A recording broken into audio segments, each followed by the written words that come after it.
Swamps inspire fear in many minds.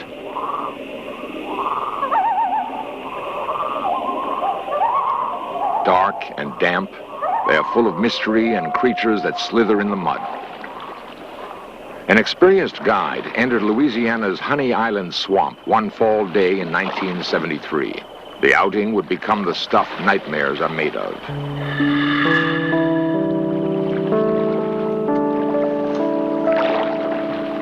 Normally, the trek held few terrors for the guide.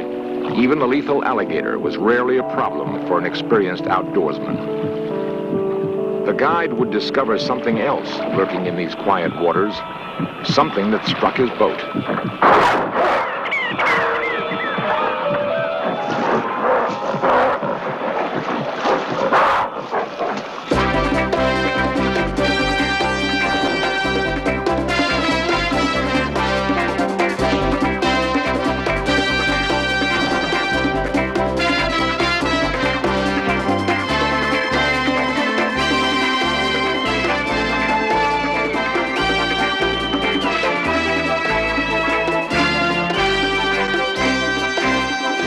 Is it possible that an unknown creature lives on the edge of man's civilized world? The Honey Island swamp is only an hour's drive from New Orleans. Once entered, however, it is the forest primeval. Deep within the Honey Island swamp, a creature described as half man, half beast has been tracked. For the hunter, as well as the hunted, the search is a dangerous game.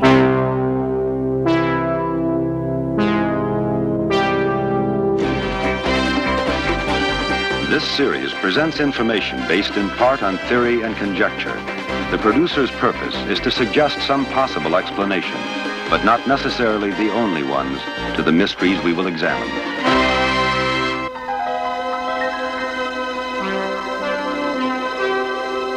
There is a land of endless winter where the air is thin and clean, with peaks soaring 5 miles high to form the icy roof of the world. The Himalayas. The nomad Sherpas who tend their flocks on harsh alpine meadows believe they are not alone in the wilderness. They know the mountains are gods, and that the gods have spawned good and evil spirits who keep watch from the highest crags. The most frightening of these spirits is the man-beast the Sherpa call Yeti. Western men call him the abominable snowman. Abominable because legend says he kills those foolish enough to enter his frozen world.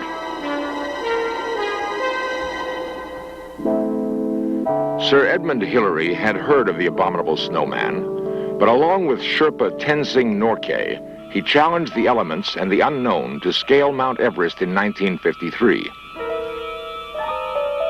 Hillary would bravely return years later to search for the monster, but would find nothing. Other places in the world have secrets to tell, and there are other men fascinated by mystery. One such place is America's Pacific Northwest. One such man is Peter Byrne.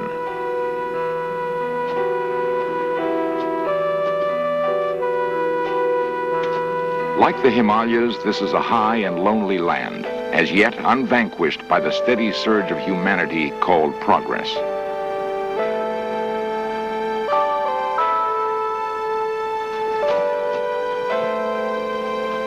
Byrne once hunted game in the foothills of the Himalayas, where he became fascinated with accounts of the Yeti.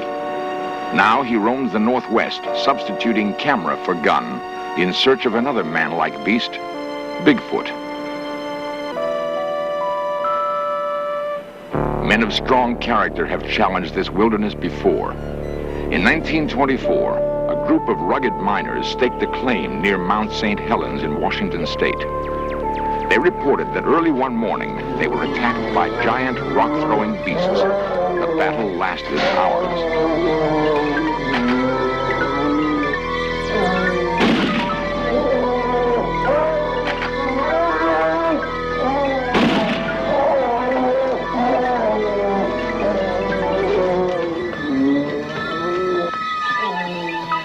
The miners thought they had killed one of the creatures, but no trace was ever found. Bigfoot and the abominable snowman have much in common. Perhaps Bigfoot migrated here across the ancient land bridge that once joined Asia with North America.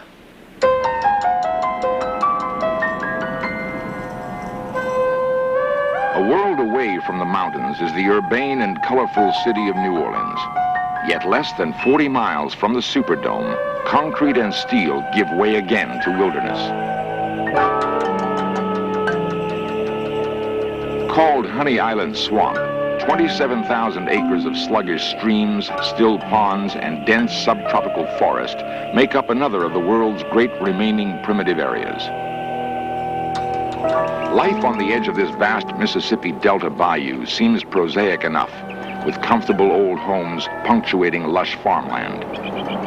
In the little towns and farmhouses, however, stories are exchanged about a creature said to lurk deep within the swamp. Few outsiders ever hear them, perhaps for good reason. Ted Williams farms a small plot of land near Honey Island. He also traps muskrat and mink. One day, it appeared he'd been trapped himself. The first time I ever saw it was standing plumb still like a stump. Went on a trap line, and I stopped after I realized it wasn't a stump. I knew it wasn't supposed to be there. And it run. When I stopped, it run. And it was a dark gray, about 7 foot high. It jumped a bayou. That's the first sighting I ever saw. Well, the next time I seen them was they swimming the river, 2 of them. And one of them was bigger than the other, and one of them was faster than the other, and they swim just like a human. Them long overhand strokes. I tried to get one of them to look at me, and the other one run off, got out of the way, and the other one never would look at me. And I could have shot it, but I wouldn't do it on account it wouldn't look at me. It looked too much like a human to me. Broad shoulders, with arms hang down below its knees. Hands looked almost like a human.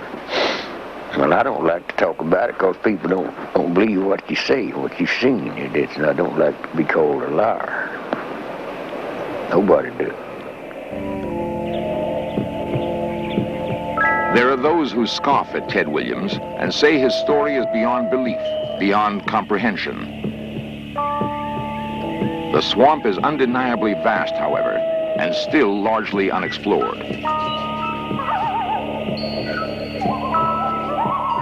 It could hide an incredible secret for a very long time.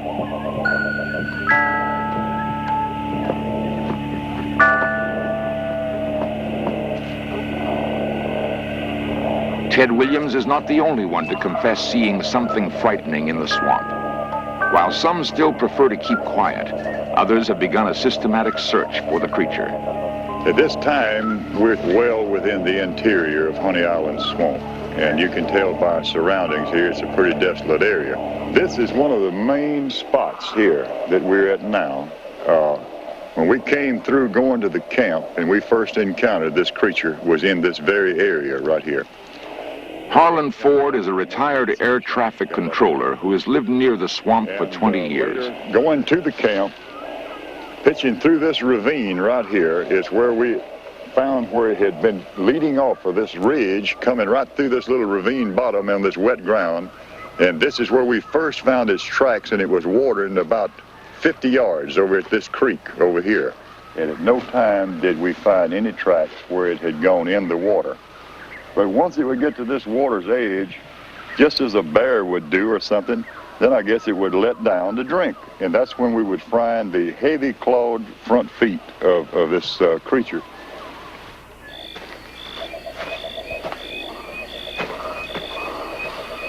One evening late, just about dusk dark, a friend of mine, we encountered eyes. They were yellow or amberish color and real wide apart. So this friend of mine, Jim Hartzog, he took a gun, went into this area, and to try to kill whatever it was. And he says that he came face to face with this thing. It looked something like 8, about 7 foot tall. And he fired on it with using a headlight. He said when he did, the eyes went out. Probably what happened, it turned and ran, and he shot at it one more time, and So, but we went back the next day and checked for sign and blood, but we didn't find any. So we figured Jim missed it that night. The last sign that we've had, or anybody has had, of this creature, and this is within the last 4 months, was on the sandbar where the thing crossed the river, crossed the sandbar, and left footprints on it. That was found by a member of the Louisiana Wildlife and Fish Commission. And that's been the very last contact we've had with it in this area. Men are hunting the creature with guns. It seems unlikely the next encounter will be a peaceful one. If finally cornered, what will the creature do?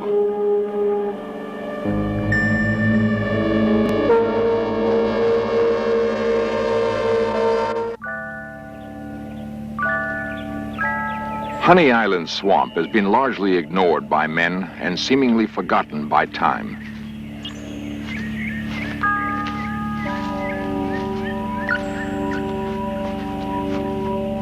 Monster hunter Harlan Ford is among those who believe a prehistoric relative of man may have been isolated here ages ago, developing in its own way, unmolested by the winds of evolutionary change. Ford is pressing his search deeper into the swamp. He's walking where a few men before him have gone.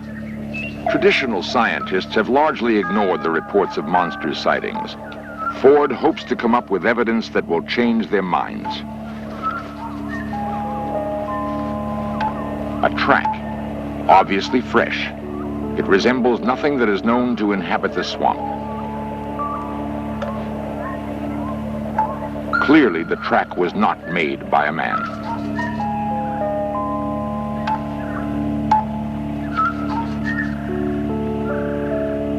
Ford believes he must move deeper still into the swamp.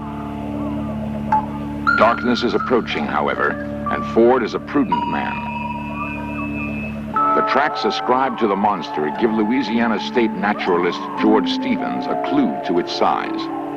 From what we can find out, from the tracks we've found in the woods, I would say that he's about, well, from the young to the old. It's hard to estimate how large the young are, but if something like this has a 10 or 12-inch track, and if he puts enough weight on that track to bury in the sand or the mud so deep, then you can estimate something about what he might weigh. So I'd say a full-grown male adult probably would weigh better than 400 pounds, stand about 7, maybe 8 feet tall, and be almost completely covered with hair.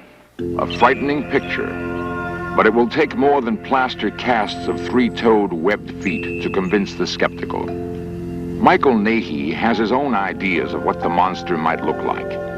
Nahey is a professional makeup artist in New Orleans. He was commissioned to study the available evidence on the creature and devise a model to match eyewitness accounts. The feet were constructed to exactly match one recent set of tracks.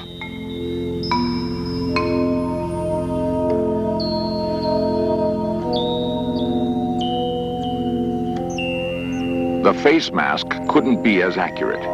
It does, however, match the descriptions of several eyewitnesses. We still don't know where the creature came from, how it has avoided man for so long, or how it survives in the hostile world of Honey Island Swamp.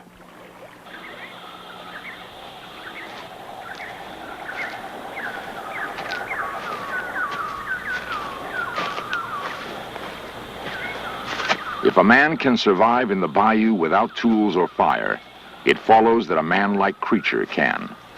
Major Gavin Storter is an Army Ranger and specialist in swamp survival. We challenged him to spend some time in the bayou and evaluate his chances of lasting very long. As long as you can overcome your fear of it and try to understand what's there, you usually have very little problems as far as the food sources go, or negotiating, moving, or anything else. The biggest thing I would be concerned with would be the plant life. What plants could afford me an obstacle, or would afford me an obstacle should I have to move around or try to move around after dark. I would also look for food sources, both animal and plant life, and the feasibility of catching animals.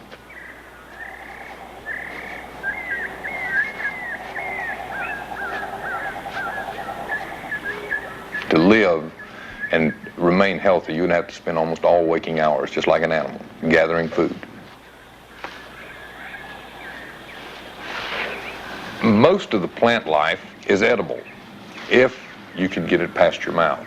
There's palm hearts, which are very good, very tasty.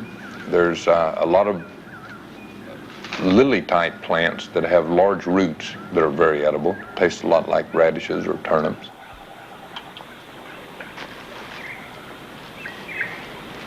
If the swamp monster does exist, it must have had a long time to adapt to its environment. Major Storter's experience suggests that the creature would be omnivorous, including everything from ants to leaves to large animals in its diet.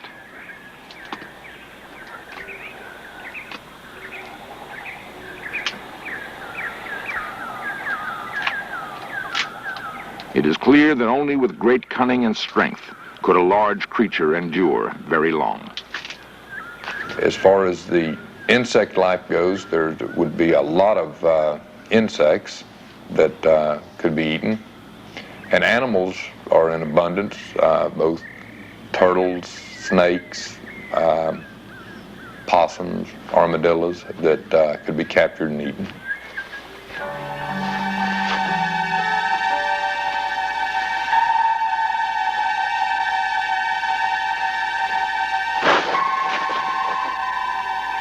Major Storter teaches that a man's inhibitions can be overcome, that whatever he needs for basic survival is available to him in the swamp.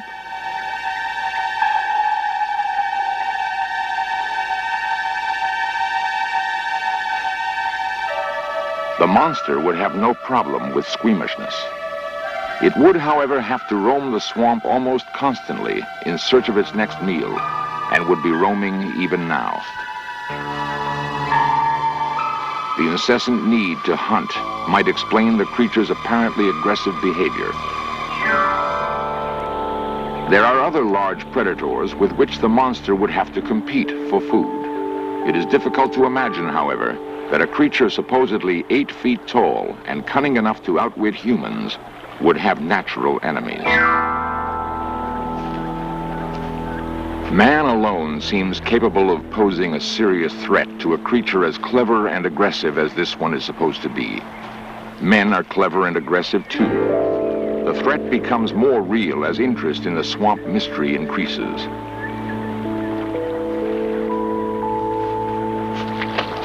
Nature's balance is delicate. So far, however, only a few men have penetrated deep into Honey Island swamp. Man and monster are not in direct competition for food.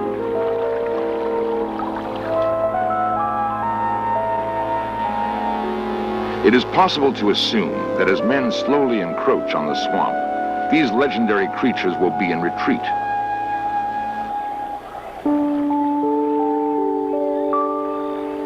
There are those who have reason to believe that someday someone will get hurt. My wife and I were going on a fishing trip about 4 years ago.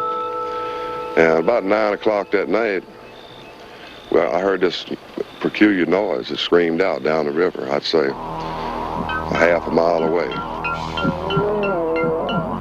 Harry Ford and his wife were about to spend the most terrifying night of their lives. My wife wanted me to build a fire, so I was out gathering up wood, you know, to build a big fire for her. And it screamed again. This time it was closer. I'd say it was maybe 300 yards from us this time.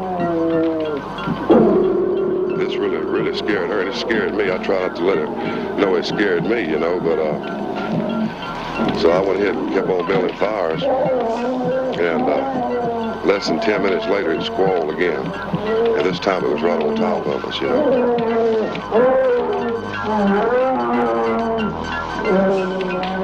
It almost shook the leaves off the trees.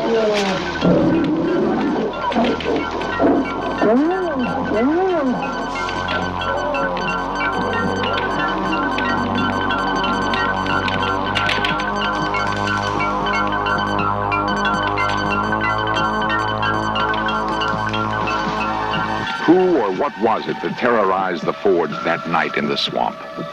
No one really knows. If we are on a collision course, man and monster, then it will be tragic for both. It would be a pity if it took such a tragedy to finally solve the mystery of the Honey Island monster.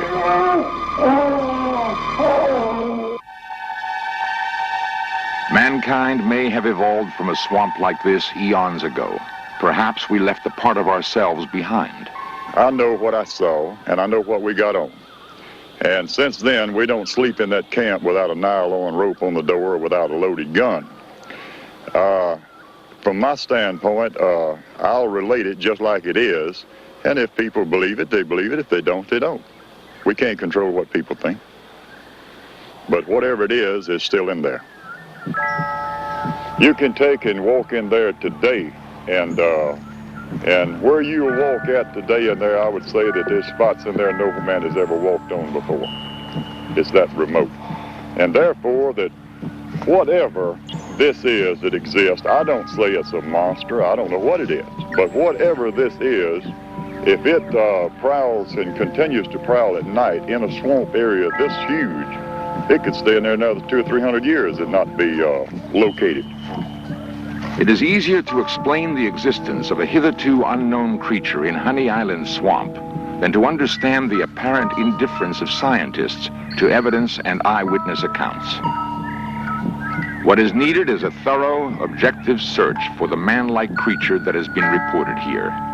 It will not further our progress to turn our backs on what may well be our past.